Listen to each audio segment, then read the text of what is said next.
Voici à présent une enquête édifiante qui concerne de nombreuses familles à propos des vaccinations infantiles. Il s'avère que les autorités sanitaires ne font pas toujours la différence entre les vaccins obligatoires et les vaccins recommandés et imposent des injections globales. Ce sont celles-ci qui sont en vente et certaines associations parlent de vente forcée. Le détail avec Corinne Lalo et Sana Asnaoui.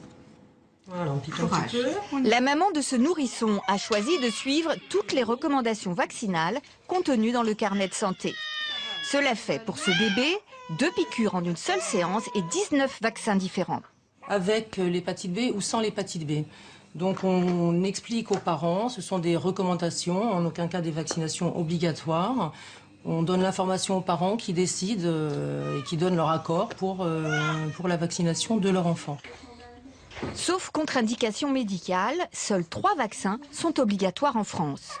Polio, tétanos et diphtérie. Cependant, le calendrier vaccinal actuel recommande pour les nourrissons 6 vaccins combinés en une seule seringue. Elle contient donc les 3 vaccins obligatoires, plus 3 autres, dont le vaccin hépatite B controversé.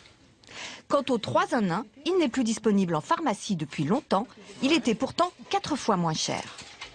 Aujourd'hui, on ne peut faire prescrire que des vaccins plus complets, soit à 4 souches, 5 souches ou 6 souches. Et s'ils ne veulent pas ? Mais ils n'ont pas le choix. Le comité technique des vaccinations, l'organisme officiel qui élabore le calendrier vaccinal, reconnaît cette anomalie. Comment se fait-il qu'il ne soit pas dans le commerce si c'est obligatoire ? C'est un vrai problème, effectivement, mais c'est pas nous qui décidons du retrait ou du pas retrait des vaccins. Laboratoires pharmaceutiques et autorités sanitaires se renvoient la balle.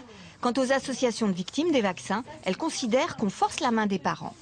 Les personnes qui veulent utiliser simplement un vaccin qui correspond à l'obligation vaccinale, donc contre diphtérie, tétanos, polio, n'ont pas accès facilement dans le commerce à ce vaccin, que ce soit sous une forme avec aluminium ou sans aluminium. C'est une carence importante. Dans le carnet de santé des enfants, la distinction entre vaccins obligatoires et recommandés apparaissait clairement il y a quelques années. Aujourd'hui, au contraire, c'est relégué en bas de page qu'il faut chercher l'information.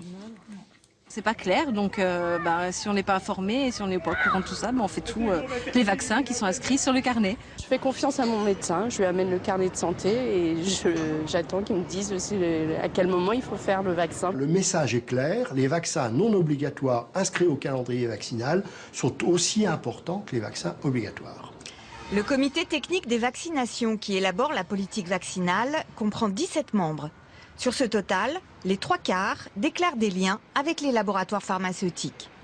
L'objectif de ce comité est de donner un nouvel élan à la vaccination en France.